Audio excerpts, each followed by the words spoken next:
In today's video, I'm going to teach you how to change email templates in Xero. By the end, you'll know exactly where to find your templates, how to update their wording, and how to save your changes so Xero uses them going forward. Start by heading to xero.com and signing into your account.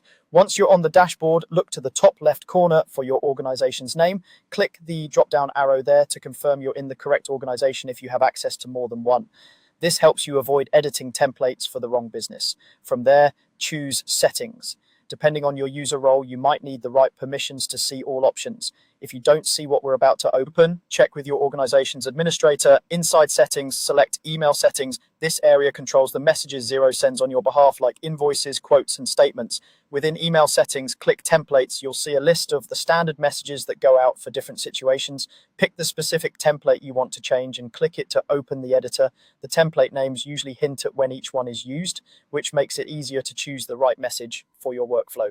With the template open, edit the template name and the message. The name is internal. It helps you recognize the template later, especially if you keep a few variations for different tones or scenarios. In the message box, write in a clear, friendly voice that matches your brand. Focus on what the recipient needs to know and do next, such as reviewing an attached document or following a link provided by Xero.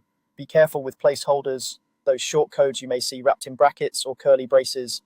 They automatically pull in details like a contact name or due date. You can move these placeholders to improve sentence flow, but don't alter the actual codes or delete them if you still want that information to appear. Also, keep formatting simple. Plain text and short paragraphs tend to display more consistently across email clients. When you're satisfied with the name and message, click Save.